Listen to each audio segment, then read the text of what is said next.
Welcome back to Dear Future, a podcast where we adventure into the heart of creativity and innovation. I'm your host, Suki, coming to you from LA, joined by the fantastic team at Echo Bend. In this episode, we're embarking on a journey into a world where reality is only the beginning and the possibilities are as limitless as our imaginations. Our guide is none other than Don Allen Stevenson III, a luminary in extended reality and AI, affectionately dubbed as the Bob Ross of the Metaverse. With a brush, piano, and camera in one hand and the latest tech in the other, Don lives in an incredible world where AI, art, and technology merge to create experiences beyond our wildest dreams. From the stages of TED, MIT, and Cannes Lions, and so many more, Don shares his vision of a positive future through projects like Clearer Mirror, a video series where he showcases the intersection of two or more technologies that don't currently exist yet and would contribute to human flourishing. Cutting his teeth at DreamWorks animation, he's now at the forefront of digital innovation, collaborating with giants like Meta, OpenAI, and Universal. But Don's story is also deeply rooted in the importance of balance, harmonizing health, finances, family, and community through organizing amazing events like tech-free summer camps for adults. His commitment to using his skills and empowerment and creativity isn't just inspiring. For me, it's a blueprint for how we can interact with the world around us and each other. I've had the pleasure of sharing the stage with him several times over the last year, and it is always a pleasure to dive into conversations with him where I always leave feeling inspired. Join me as we dive deep into the mind of a man reshaping our digital horizons, ensuring that as we explore new worlds, we remain anchored into what truly matters.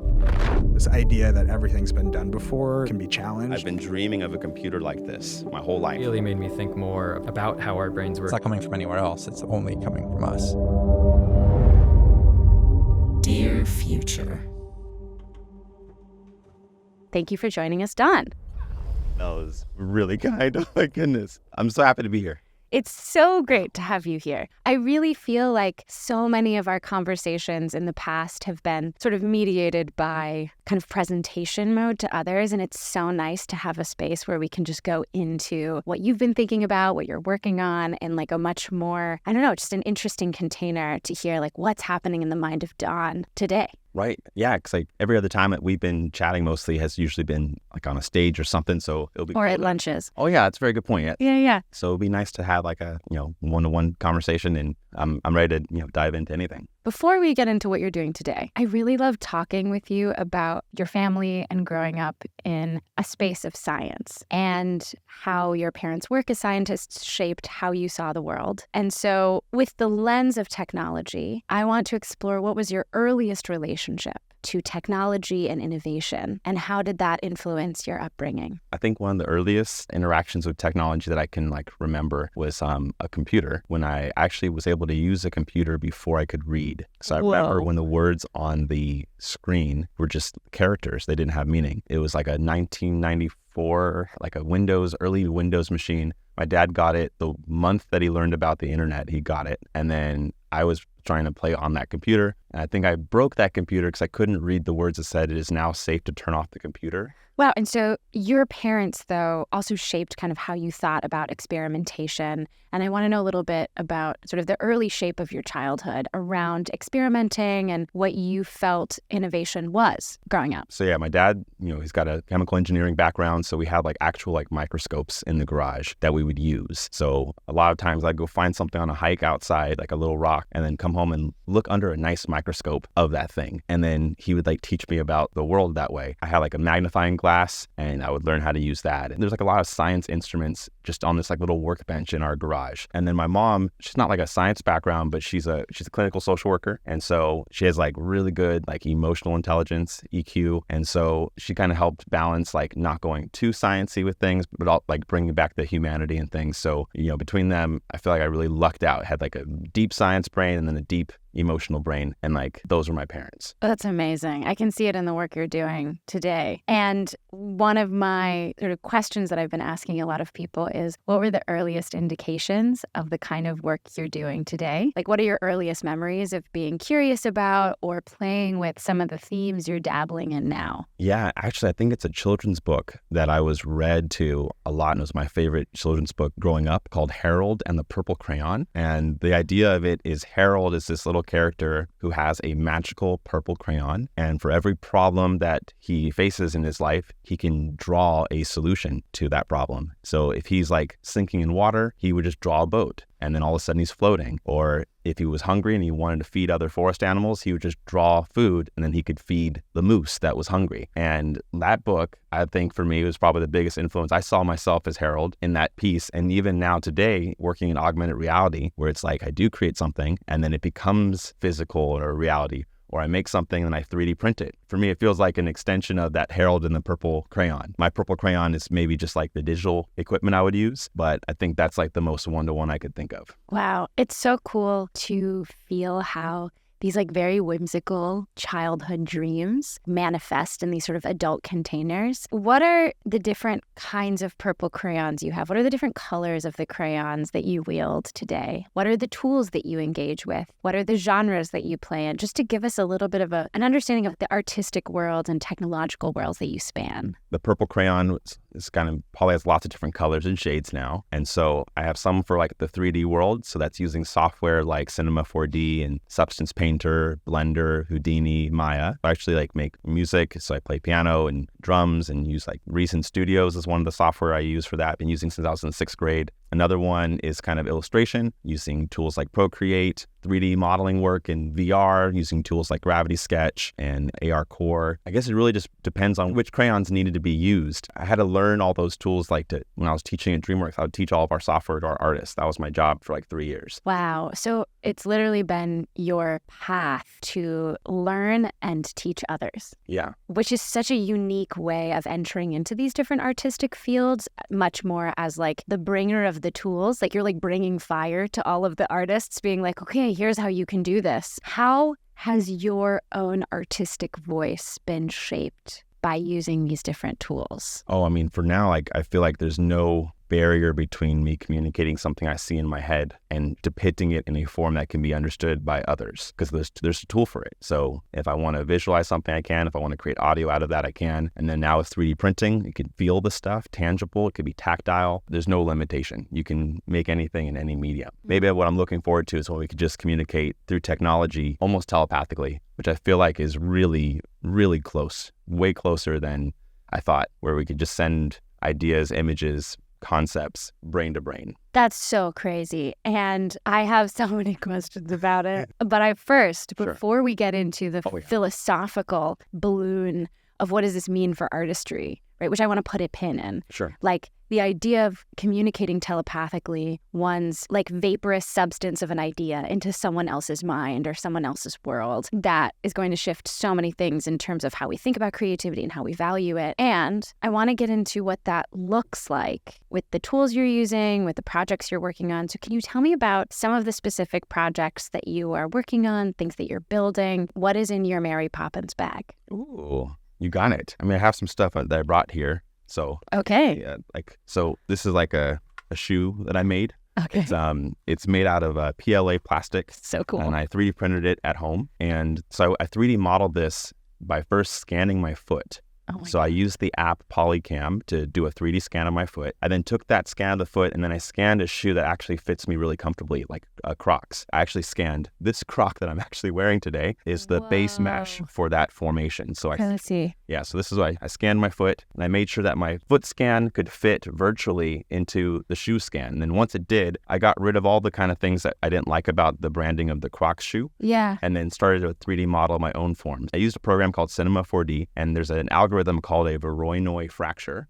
For those who are not watching the video and just listening, it looks like a croc, and there's sort of all of these holes in it, almost like the way that a bird's nest, I would say, kind of looks, with these sort of holes in it, or sort of like the holes of a spider web. Looks like, basically like a melted croc with a bunch of interesting shapes all across it. And you can still see the sort of polygon footbed shape. Yeah. And it's hard plastic, but it's very robust. And so, one, why did you do this? And what was your creative process around it, right? We've heard about like sort of the technical, but how did you move from one problem to the other to arrive here? The why I made this shoe was twofold. The first one is I'm aware of how fast AI is taking a lot of the technical skills required away from the process, and I have all this 3D knowledge, but I realize that there's a day very soon when AI will be able to kind of just do almost everything I do in 3D. I normally would just render an image of this 3D shoe, and I would put a really cool light on it, and it would be a 2D image that you would see on a social media feed. That would normally be my output. But because AI is going to make it so that's super easy to replace, it's much harder for it to then become something someone can wear physically. So that was part of it. The other one is I have a friend who has a studio where they 3D print shoes. And I was so inspired. I was watching his printers go off and they were printing all these shoes. And I was like, I wonder how you do that. And so I went from just like that kind of curiosity of like, that was so cool. How do you do that? To, well, what can I use today to start? I have a 3D printer. So how do I do that? And so I started thinking of what tools I have. I'm like, I have a phone that has a LiDAR scanner that emits points in space and can create 3D representations of a field. So I can probably scan my foot and then I'll scan a shoe that fits. And I think maybe that will give me a good start to, making a shoe. Does the shoe fit? It does. Yeah. It fits perfectly. I'm curious, before we move on to the next item in your Mary Poppins bag, when encountering problems that you are currently unequipped with the knowledge to answer or to solve, how do you think about solving problems creatively and scientifically when you encounter those challenges that you've never encountered before? YouTube's been really great. I ask a lot of questions all the time, and I don't assume I know anything. So when I hit a wall, like I usually would just go to YouTube. That used to be like my default. Now I go to Perplexity AI and I ask in there. It's one of those tools that it's an AI assistant kind of thing. You can type in a query and now it like does a bunch of web searches and it provides YouTube videos. So that's even expedited that whole process, starting with, I don't know how to do blank. And then the internet, it's the internet. They'll like take you from knowing nothing to you could be competent. I've never been shy to show a first draft. Like my first 3D tutorials were garbage. I keep them up there. They're still up there deep on the Instagram feed. When I was just learning how to set up a light in 3D or how to add an object to a scene. Right. I didn't know any of that. Right. But like just kind of periodically just asking the question, there's so many tutorials now on every software. You can learn anything if you just ask. It's so interesting too, because I and many others that I know have a kind of love-hate relationship with social media. And really from the perspective of like a creative in today's world, a lot of the ways in which creatives kind of represent themselves, you seem to have such a healthy relationship to learning and teaching and sharing yourself online in a way that feels almost like a fluid expression, a very natural and organic expression of who you are. How have you been able to sort of maintain that kind of, I would say almost, maybe I'm wrong, but it feels almost like a purity in your relationship with social media as a creative putting work out? What has that been like for you? The process of making it pure? No, or just like having a solid, good, pure relationship with social media as a way that you just express yourself very naturally. Like, do you get caught up in the numbers game or the sort of doubt and insecurity that can come from Instagram and those kinds of things that creatives feel, or is that not a part of your reality? It's not too much a part of my reality. Maybe a little bit more now as like numbers grow, they start to matter to certain brands. But before this moment, like, before like the last 2 years, I was initially just making it for me. I wanted to learn how to do stuff. And for me, when I teach how to do something, I actually learn how to do it much, much better. So it's a tool for learning. Yeah. And I would just live stream me learning. People, when they scroll through your feed, they actually get a quick assessment of your authenticity when they scroll a few times. And when they see that you used to be terrible at this, but you shared your stuff then, and then you kept doing it, now you improved. In my mind, that's actually how I hire people, is I look at the improvement change. Have they changed a lot from where they were a year ago? I don't like seeing just perfect work. It's just like, you were always this good? No way. You had to learn somewhere around this. When did you learn? And you're like, no, I don't learn. I was perfect all the time. And for me, that's like major, red flags. So for me, like, I'm going to go against the norm of saying, don't share your, only share your best work. No, you should, in my mind, you should share all the flaws, like your iterations. How did you improve on that really terrible 3D model that you did back in 2015? Did you get better? Because if you did, then I can understand where would you be 5-10 years from now? Showing this improvement rate. That's more inspiring to me. It's so interesting because I really feel like a lot of the skills that are becoming really important to this day and age are those that are contributing to, or I would say reflective of, lifelong learning and change management. And I want to explore what you are learning now and how you are managing change now through another item in your Mary Poppins bag.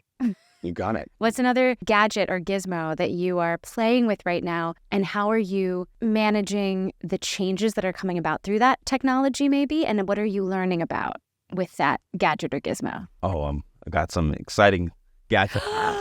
It's here. This is an Apple Vision Pro.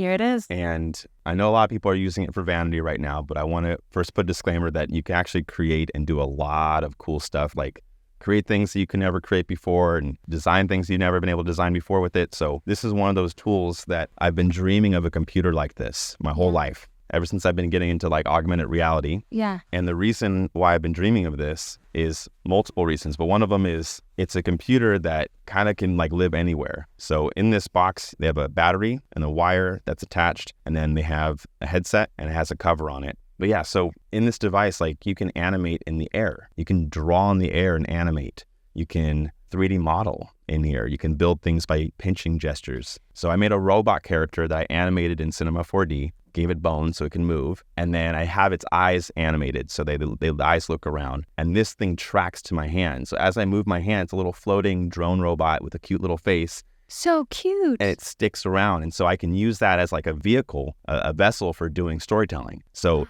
in the video I did this week, I'm talking to the character, and my wife was pretending to be the voice of the character as if it was responding back, and we made a short film just in the air, and it was all filmed with these cameras right in the Vision Pro. All the lighting is adjusting correctly on the 3D model. So all these lights that were here in this room, for example, they would be reflected on my character at the same time as me moving it around. This brings like VFX immediately. You can do them as you're filming. Like real-time engagement with characters. Yes. Why do you care about this? Why is this so important to you?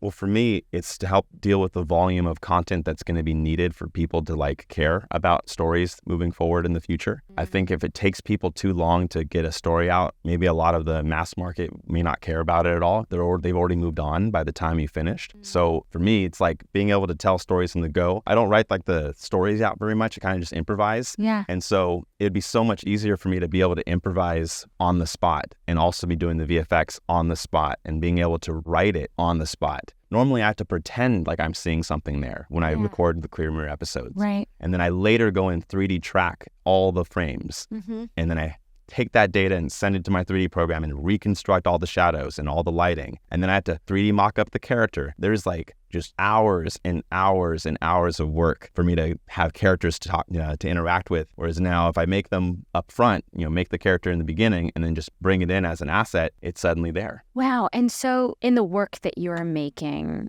with Clear Mirror, let's start with why you started the series. How does Clear Mirror reflect your perspective on the world, your philosophy, your emotional orientation towards these tools? And why are you making it? I'm making it because I want people to have more hope for the future. I made it in response to Black Mirror. Black Mirror is a very good show at showing technologies and future, but it's always how humans and tech have the worst relationship together in the future. That's like the reoccurring theme.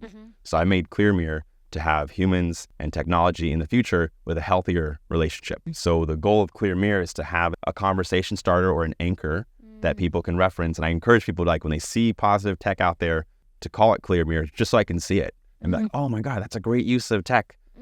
Okay, yes, let's see more of this. Versus right now, you see a tech announcement and then there's a lot of Black Mirror language underneath it, like saying like, oh, this is so Black Mirror. And I wanted to be a Clear Mirror because I wanted it to be a transparent relationship with technology. You can see through like a clear piece of glass, but also you can still see yourself in it. What are the kinds of things you're making with it? Yeah, so I made a concept where you go into a grocery store and you're about to buy something, and imagine your vision, your glasses sees what you're seeing and can inform you about the product that you're about to consume before you consume it, before you even purchased it. So I hold up a box of Cheez-Its and said, oh, I love Cheez-Its. I should get these. And then an AI agent that can see from me says, heads up, this actually has hazardous amount of additives into it. In fact, it has this one additive that is known to make it harder for you to metabolize a lot of like food. And oh, what is that? And then as you're asking it questions, it's conjuring up realities. It's showing you close up of the Cheez-It and saying that this is where the additives are, here's what they are, here's what their known side effects are. And then you can make a more informed decision before consuming it because you see that, and maybe that's a personal preference. So maybe for my glasses, I would want it to do that. But I would love in the future, it's more custom. So maybe someone doesn't want to be reminded every time they eat Cheez-Its that they should be like, no. They're like, no, I want Cheez-Its. Let me have Cheez-Its. Right. Like, I think everyone should have a preference. I think that's the whole future models. Everyone's computing will be like a personalized experience. So Speaking of all of the recreational activities that are really important to work-life balance, are there other examples of things you want to show just for me to keep in mind? What else you got in your beautiful fanny pack? For listeners, there's an incredibly cute pink fanny pack that is fabulous. What is this?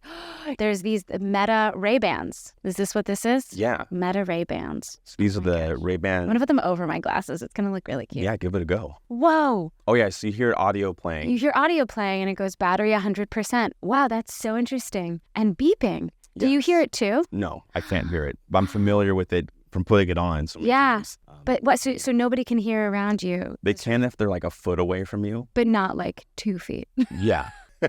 That's so cool. Oh, you just took a picture. I did. Yeah, there's a shutter there's a button on the button. top right. Okay, now you got a picture of you. Oh, yeah. I'll get a video of you. Recording a video of you now. You'll see a white Wow. light. So that's like how you know I'm recording. That's amazing. If I cover the white light, it will stop recording. Oh, for privacy. That's cool. What do you use these glasses for? First person point of view camera work. It's like the best camera. It's a vertical video. It shoots a vertical video only. It does not shoot wide. Oh. Yeah, it's mostly for like that reel format, that TikTok format, this YouTube Shorts format. Yeah. And it's a very high quality camera. I would say it's about an iPhone 11 Wow. in terms of video and photo. I still use these when I want like first person look. So it's a really good tool for like that kind of footage.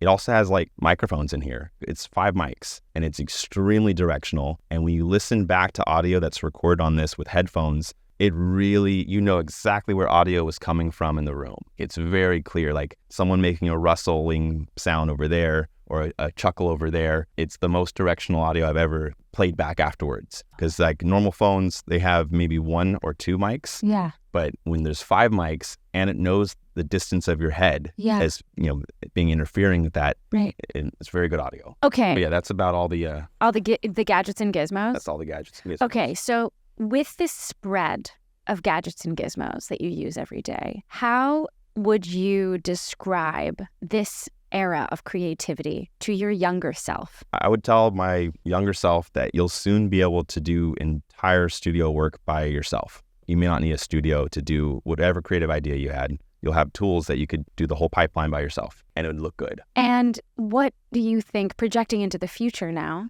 what do you think the impact of this kind of technological advancement and also just ease of creating, what do you think this is going to do to our brains and also to younger generations that are coming up as artists that are going to be AI natives? I mean, to our brains, I think it's going to make us really impatient with anything that's not immediately gratifying.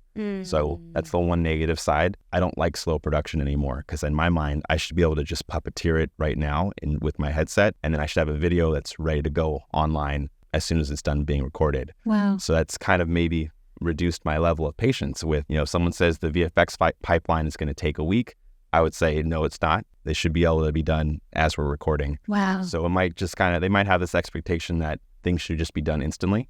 Yeah. And then it will become so normal so fast that it won't even feel like it's fast. It'll just feel like it's slow again. The Apple Vision Pro will help people create realities and then share realities very easily. And I think as soon as you make a medium very easy to transfer and receive, it becomes a new language. So I think reality creation will become a language, kind of like how we use memes. Right. It became so easy to transmit images to anybody that we can have new meaning assigned to them that was not even decided by the original creator of that image. But because we can transfer it so quickly, it's a language. So memes are a language because of that transferability. I think this is going to make it, you know, for my future self, much easier to make full realities, characters, audio, visual, probably multisensory experiences. And it might become so easy to create these realities that reality creation itself will be a language that we share as much as memes. You know Clippy? Yeah. So imagine if Clippy was like volumetric and 3D and felt as real as this phone between us right now. It's like Clippy's grandson. Yeah. So Clippy's grandson. And like, if you could talk to Clippy, Yeah. and I trained Clippy to be really skilled at a certain narrow task. And I send Clippy to you almost like how I would send it like a GIF or a GIF. And like, how funny is this moment? Yeah. But it might have like intelligence on board. It would probably not just be like an image or a 3D model like I currently would send. It might have a little bit of like tiny bit of awareness. Yeah. It's like, yo, bro, do you like this joke? Yeah. And then you could say it and it'd be like, all right, I'll work on it.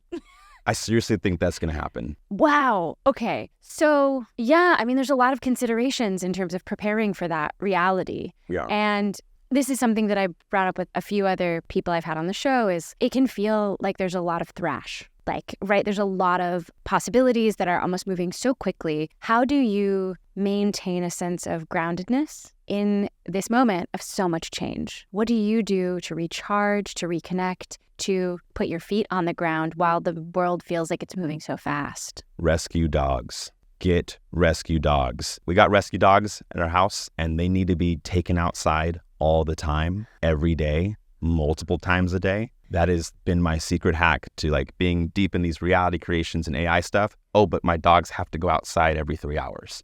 You got options. You can either go outside regularly and enjoy the sun, the air, and the rain that's out there, or poop in the house. Right. Those are your options. Right. So you get rescue dogs, and they will force you out unless you don't mind the poop everywhere. Right. And then, it's just everything's shitty. Yeah, exactly. I seriously think like super practical, freaking rescue 2 dogs. Yeah. So that if you have to be away, they hang out with each other and they're besties. Mm-hmm. I feel like it's the right thing to do. There's a lot of dogs in shelters. It'd be so cool if you can get them. And then, yeah, it keeps me grounded. So like, I kid you not, when I start getting overwhelmed by all this news, because I still do get overwhelmed from like scrolling through different feeds and learning about all these new things that are popping up. And I'm stressing out, and then my dog jumps on my leg and it's like, hey, let's go outside. Oh, yes, you're right. Mm-hmm. Thank you. We'll go outside now. And I'll just walk for hours with them every day. So like even after our podcast and you were talking about all sorts of crazy, cool realities, I'll probably need to reground myself, and I'm going to give the dogs a super long walk in the park and thank them for helping keeping me grounded. Something that you do that really inspires me is this summer camp where you really focus on this philosophical idea of ikigai that is very connected to my own interests around wabi-sabi and ikebana, which is Japanese flower arranging. And I would just love to hear about, outside of just taking dogs for a walk, like what are these experiences that you're currently designing? You've done one already, and you're designing one for this next year, I think. Yes. That help other people also have that same experience and explore purpose at the same time. Yeah, so I call them camp future proofs. And because I think a big part of future proofing now is including ikigai. Mm-hmm. That's like the intersection of those 4 circles. Mm-hmm. So got first circle being what you love. Another one is what you're good at. Another one is what the world needs. And last one is what you can be paid for. And what is ikigai, just as a concept? It means reason for being. And I think it's something that's going to start to challenge a lot of people very quickly, because I know for me, when I used to live in Silicon Valley, I used to mostly value my existence off of what work I did.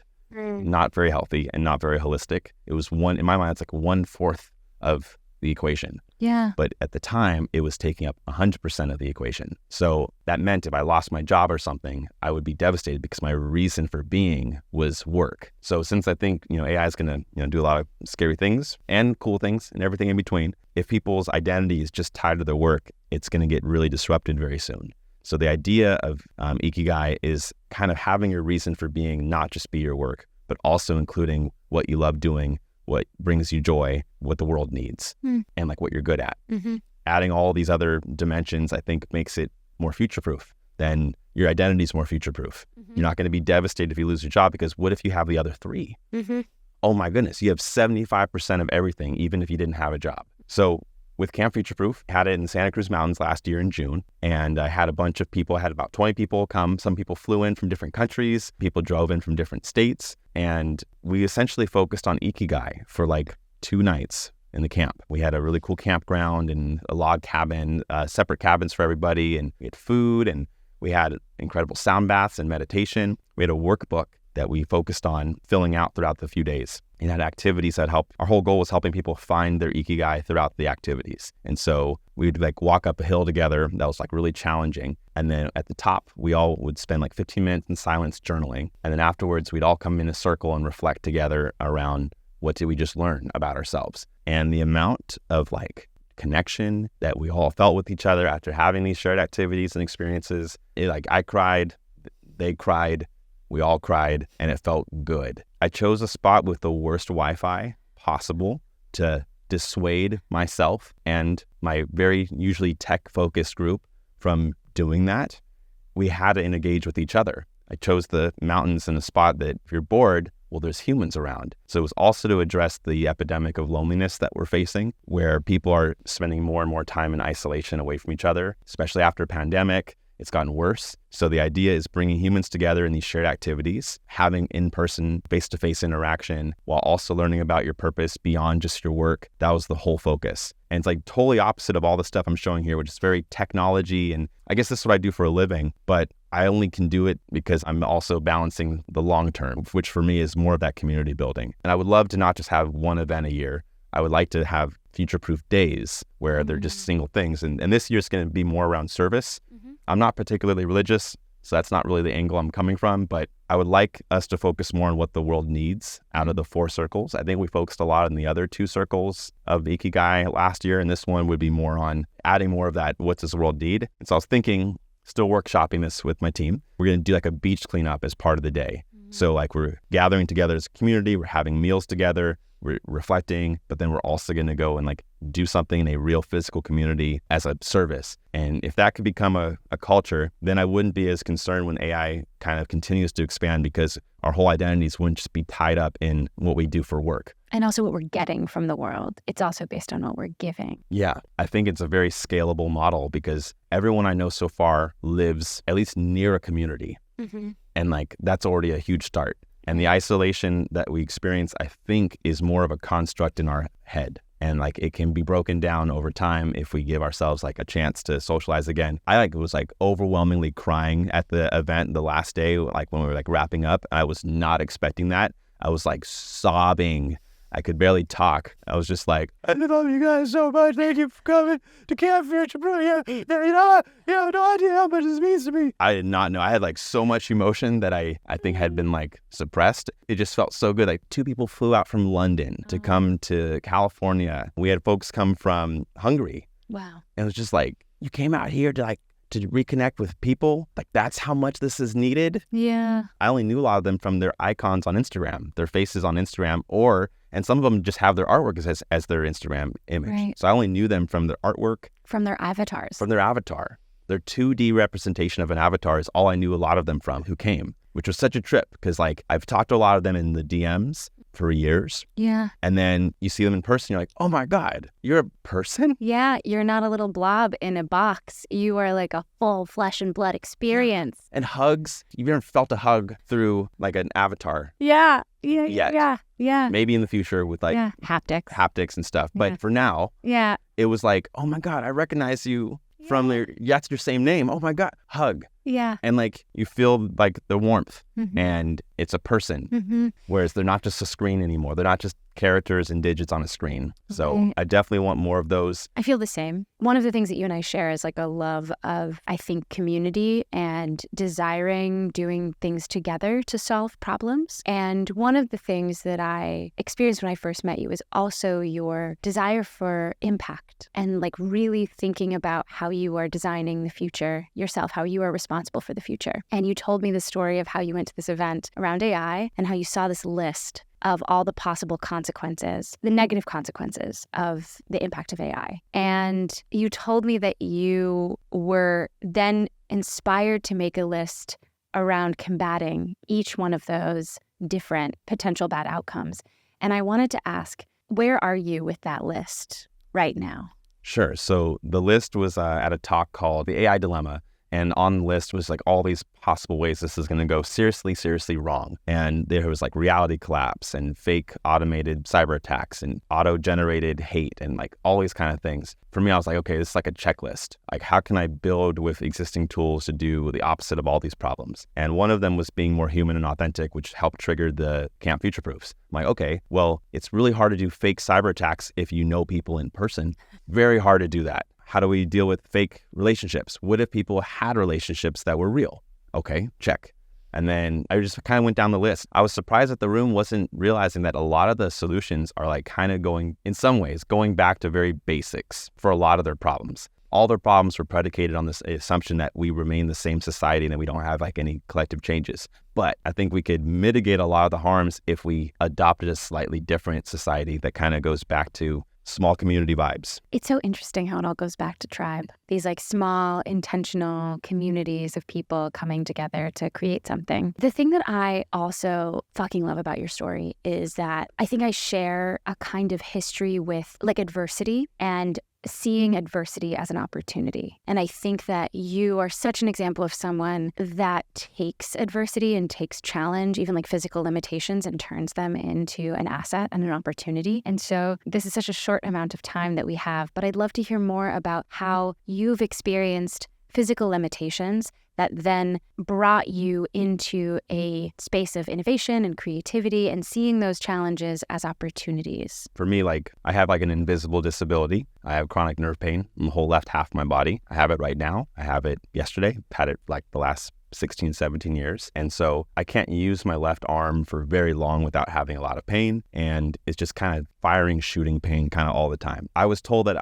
people who have my condition, which I think was like syringomelia of the spine, are supposed to be really miserable, depressed, and they're supposed to be very unhappy lives. Everything I've read about this condition and people who have it has been very depressing. Yeah. So I decided that I'm not going to let that be the case because I can't control the pain, but I can control how I interpret it. And I know that my pain goes up when I'm not taking care of myself. Mm-hmm. So if I'm choosing not to sleep, or if I choose to eat like garbage, or if I choose to be super stressed, I get more nerve pain. So I'm actually grateful for the pain because it's almost like a barometer.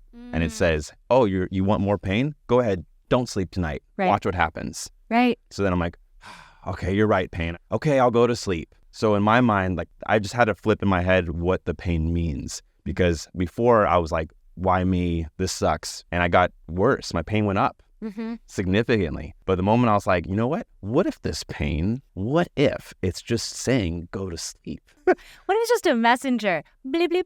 Yeah. And I still feel the pain. Yeah. It's very real. Yeah. And I make light of it now. But I do contextually, though, I've had to change my mind about what the signals mean. How do you work through it when it's hard? It's usually the same things with the dogs, going outside, physical movement, gratitude exercises. That's a fun one. I'll just go outside or like speak out loud, like 3 things I'm very grateful for in this moment. And then it's hard for me to be super grateful and then also experience the fullness of the pain. They're opposite. So I can just like, what am I grateful? Oh, it's really nice outside right now. And the water in that river is running and it's beautiful. And I have my dogs with me and they got me outside. Pain's not so bad. I can manage this. When it gets really bad, I do have to go back to the hospital. But it's been a while since that happened. For anyone who is also struggling maybe with invisible disabilities like this, do you have any advice, any thoughts? Well, and let's just say, actually, we'll widen the field. Whether it's those who are struggling with experiences that are really hard to manage and like having to deal with sort of physical ailments or emotional ailments that are sort of keeping them down, or even, let's say, fears, crippling fear of the future. What kind of advice would you give them in this moment for what to be hopeful of in the future? Well, in the future, I think we'll be able to mitigate and lessen a lot of the physical pains from new medicine, custom medicine that's more tailored to individuals. If you have chronic nerve pain like me, they don't recommend at first the TENS unit. It's a type of device with electrodes. That has been one of the easiest ways to mitigate the pain that is not a lot of medicine and narcotics and drugs. And you can order them on Amazon. And every time I go to the hospital, all they would suggest is just more drugs. I don't take them. I said, no, do you have anything else? They're like, no, we just have drugs. I'm like, great. That's not very helpful.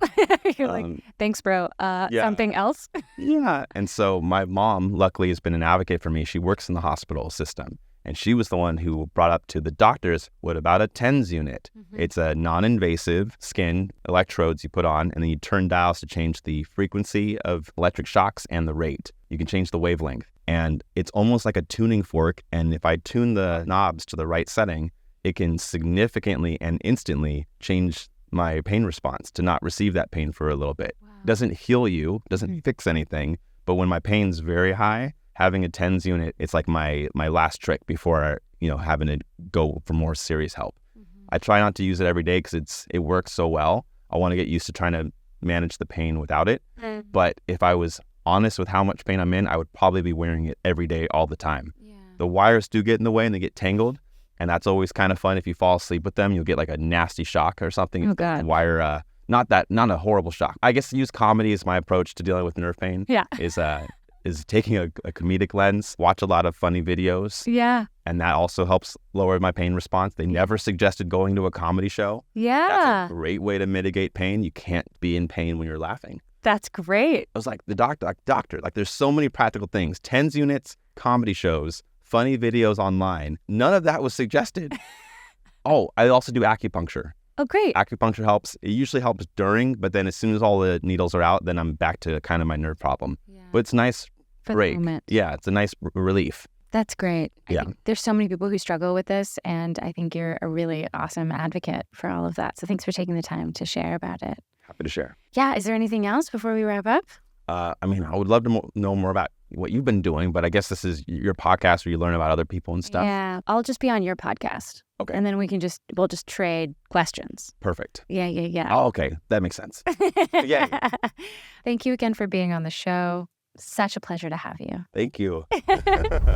And that's a wrap on today's journey into the future with the incredibly insightful Don Allen III. From the digital brushstrokes of the metaverse to the vast possibilities of XR and AI and VR, Don has not only painted a vivid picture of what's on the horizon, but also reminded us of the importance of keeping our human values at the heart of innovation. It's been an absolute pleasure having you on the show and hearing about how we can navigate these spaces between technology and art and change with intention and purpose. To our listeners, we hope today's episode leaves you inspired to explore, create, and perhaps even redefine the boundaries of your own creative expression, because the future isn't something we arrive at. It is a bridge we are building as we traverse it. Let's take Don's insights as a spark to ignite our own explorations into the unknown. This is Suki, signing off, but always looking ahead. Keep dreaming. We'll see you in the future.